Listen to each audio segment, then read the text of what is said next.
The Mountain Car. Budge Honeylip, proprietor of Honeylip's Auto Salvage and Junk Company, sold us the mountain car himself. As we said afterward, Budge was a man you could trust. Retch Sweeney and I had bicycled out to Honeylip's, prepared to deal with his head salesman and tow truck driver, Slick Beasley. Sure as shootin', old Slick will try to pass off one of those junkers Honeylip intends to sell for scrap iron, I told Retch. Yeah, he said, you gotta watch a man like Slick Beasley. Here's what we'll do, I said. As soon as Slick starts giving us the hard sell on some wreck, we'll just laugh cynically and start to walk away. Let me hear you laugh cynically, Retch. Okay, that's not bad. Retch and I had worked in the hay fields for nearly the whole month of June in order to earn enough money to buy ourselves a mountain car. Our transportation situation had become critical when both our respective sets of parents had simultaneously refused to allow us to drive the family autos anywhere except on paved roads. They had ranted some nonsense about mud and rocks and tree branches and fenders and oil pans as their excuse. Problem was that our county didn't have all that many paved roads, and what there were didn't go anyplace interesting, such as to decent hunting and fishing areas. The crisis forced us to indenture ourselves to a series of farmers, every one of whom was possessed of a maniacal obsession for extracting from his hired hands their last ounce of energy.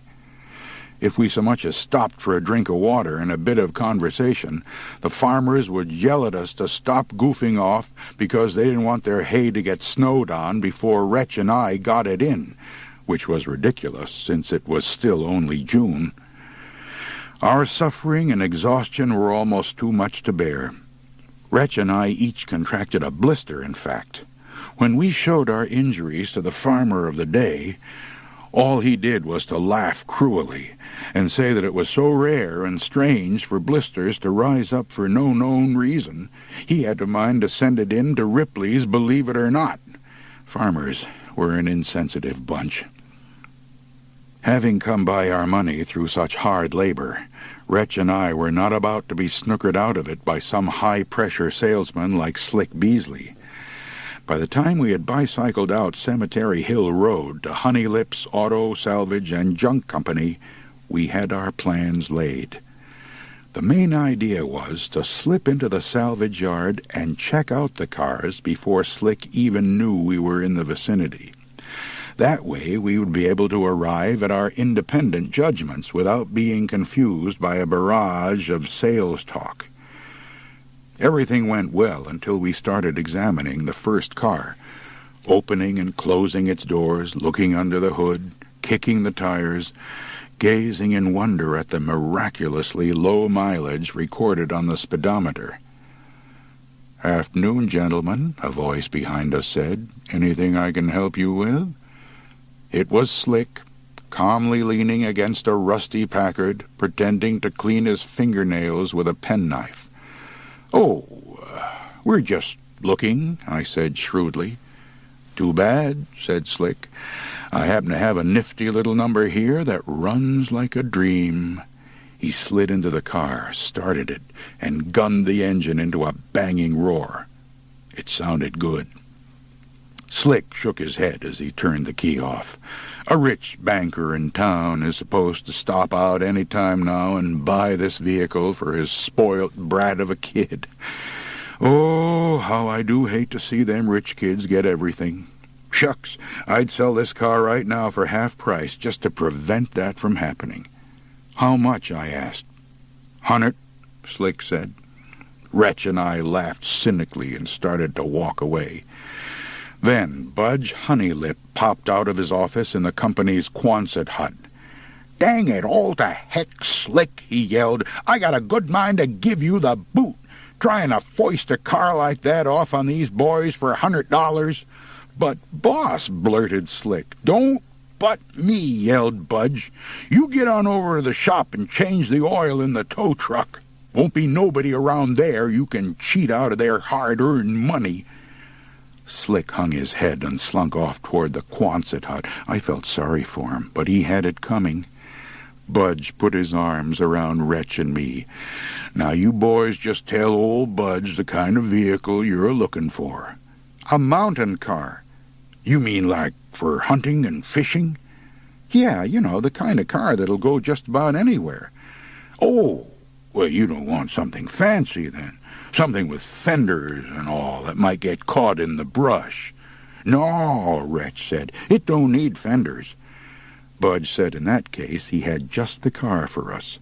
A lot of his customers were picky, he said, and wanted fenders and all the trimmings on their cars, but he could see we were practical, down-to-earth, no-frills men.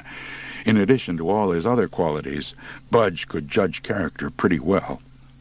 The car he showed us had a bit fewer frills than we had expected. No seats, for example, a missing door, a glassless rear window, a lidless trunk, and of course no front fenders. There were, we would discover, other missing frills, but their absence was not immediately observable. Budge set an apple box inside the car for a seat, climbed in, and started the motor for us. It sounded like a washing machine tumbling down a flight of stairs. Smoke billowed out from every crack and seam. Budge stuck his head out of the cloud of smoke.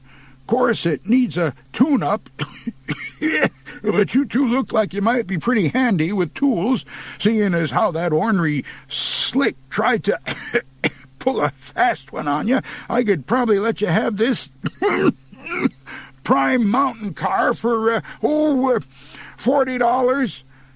We stared at him in disbelief. $40 for this car?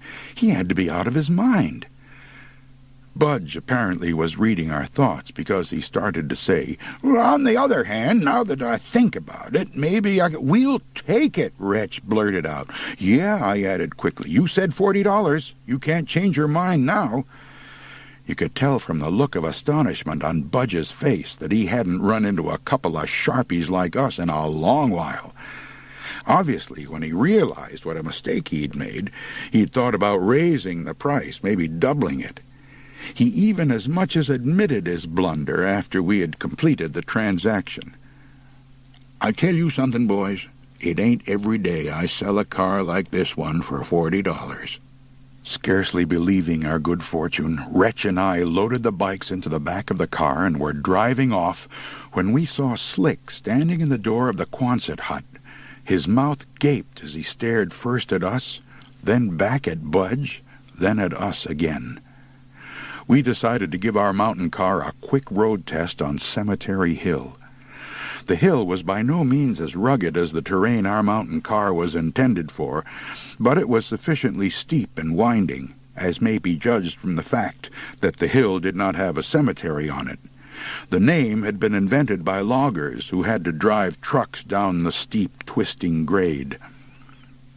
Our mountain car growled up the hill without difficulty, delighting us with its performance. At the top, Retch, who was driving, plowed the front of the car up a steep bank in order to get it turned around. "Wow! Look at that! This thing is just like a tank," he exclaimed happily. "Now let's see how it does going downhill." One of the frills missing from the car turned out to be the brakes. Immediately, I saw why there was no door on the passenger's side. Some passenger had undoubtedly kicked it off in his haste to abandon the car on a downgrade. Only two factors prevented me from leaping out.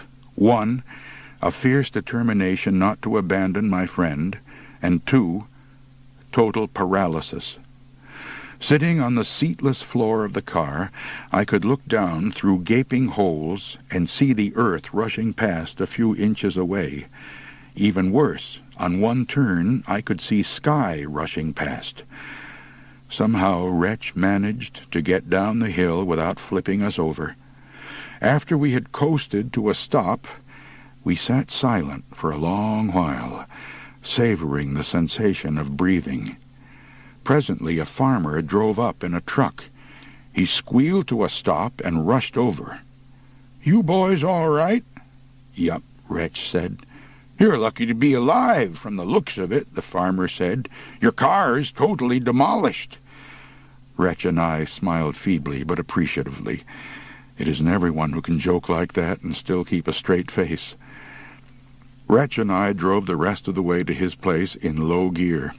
The trip was without further incident, except that while we were waiting for a train to go by on a crossing, Sheriff McGrady's head poked through the smoke on my side. "I should have known," he said, recognizing me and Retch. "What in tarnation have you two gone and done now?" "Just driving our mountain car home," I said. "Car?" the sheriff said. "There's a car here?" "Why, for goodness sake, so there is. What kind of fuel does it burn? Wet leaves?" "Now, I don't wish to seem unkind, lads, but if I catch you driving this vehicle on the public roads again, I'll skin the both of you." Sheriff McGrady had no great appreciation of mountain cars. Retch's father was sitting on the front porch in his undershirt drinking a can of beer when we pulled into the Sweeney driveway. "Well, what do you think of our new mountain car, Popper?" Retch shouted. "We practically stole it from old Budge Honeylip for a lousy $40. Mr. Sweeney stared impassively. "Pat and me, we're going to get out your tools and tear it all down and put it back together, Popper. Of course, we'll need the garage, but I figure you can park your car out in the alley for a couple of days." Mr. Sweeney continued to stare impassively. I began to suspect that he had suffered a stroke. Then slowly his lips began to move. "Someday, somebody will invent a pill," he said. "Weird."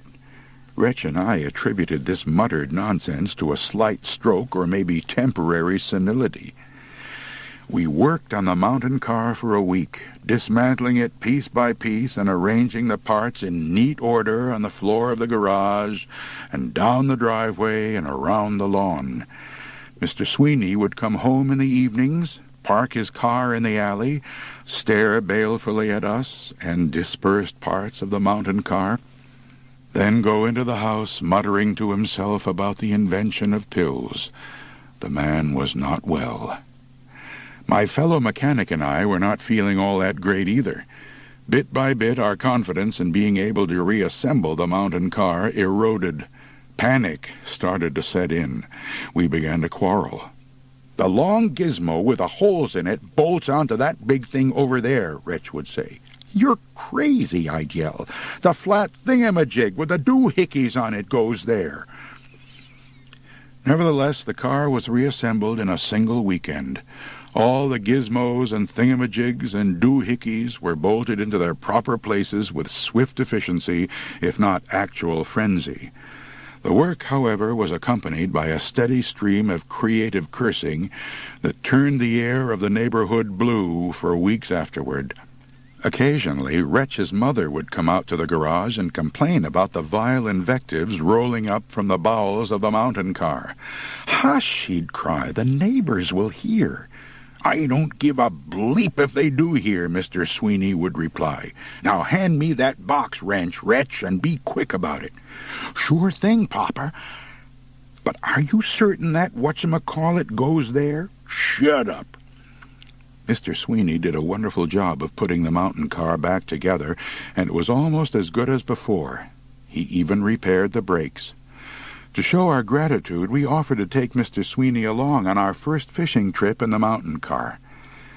His only response to the invitation was a long, quavering laugh that reinforced our doubts about his emotional stability.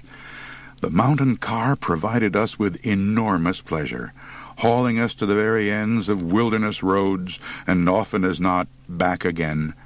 We even gave the car a name, Mrs. Peabody, in honor of our favorite high school English teacher. Apparently this caused no end of rumors about the teacher. For example, one day Retch and I were tossing back a couple of malts in Toby's soda fountain and discussing our favorite topic, the mountain car. "I think Mrs. Peabody's rear end is about to go out," I said. Toby froze in mid-wipe on a glass he was drying. "What makes you think so?" Retch asked. Toby cocked his head in our direction. "Well, she was making these strange rumbling sounds when I had her out in the mountains the other day." "You had Mrs. Peabody out in the mountains?" Toby asked. "What for?" "The usual thing," I said. "Retch and me take her out 2 or 3 times a week. Sometimes we stay out for days." "For days?" Toby said. "You and Retch and Mrs. Peabody?" "Sure," I said. "It's more fun that way. Gosh, Toby, maybe you'd like to come along sometime, too. You'd be more than welcome." "I don't think my wife would like me going out with Mrs. Peabody." "Oh," Retch said, obviously miffed. "You think you're too good for Mrs. Peabody? Just because she's old and shabby and got a few miles on her, you don't want to be seen out with us." "Goodness, no," cried Toby nervously. "And she's certainly not that old. 35, I'd guess." 32, Retch said, his temper cooling. "Sure, I'll admit Mrs. Peabody needs some work done on her. In fact, my pop says he's going to grind her valves first chance he gets." Toby's glass shattered on the floor. "Your father is going to grind her valves? I thought he was a bricklayer." "Yeah, he's a bricklayer, all right, but he's gotten so he enjoys tinkering with Mrs. Peabody out in our garage, sort of a hobby with them." Mumbling incoherently, Toby walked off to find a broom. It was obvious he didn't know much about mountain cars, so we never mentioned Mrs. Peabody to him again. Our adventures with Mrs. Peabody in the 2 years we owned her are too numerous to mention here, so I will recount only the last. Retch and I were grouse hunting with Mrs. Peabody up on Big Sandy Mountain. As we were driving along, a big blue grouse appeared at the edge of the road up ahead. Retch eased Mrs. Peabody to a stop on a turnout, and we grabbed our .22s and slipped out of the car. The grouse, in the meantime, had flown up into a spruce tree. Stealthily, we walked up the road, trying to pick out the dark shape of the grouse among the boughs. I inched around the far side of the tree, my rifle at the ready, but I still couldn't see the grouse. Retch was still standing on the road, impatient as always. "Fire," he said. "I can't even see it," I whispered. "Why should I fire?" "Fire!" Retch shouted. "Fire yourself, you idiot, if you can see the grouse," I shouted back at him. "Forget the dang grouse," he yelled, taking off down the road. "Mrs. Peabody is on fire." Indeed she was. Although Mrs. Peabody had always smoked, now there were tongues of flame licking the hood. We were too late to save her. The loss saddened us, of course, but there were others who looked upon it as a blessing. Among these was the Forest Service, whose lookout towers 6 times a summer would report Mrs. Peabody as a fire out of control. My mother, who referred to the mountain car as a death trap, was much relieved to hear of its end. Retch's father could scarcely contain his joy. Budge Honeylip saw it as an opportunity to sell us another fine car. But perhaps the most relieved and delighted person of all was our high school English teacher.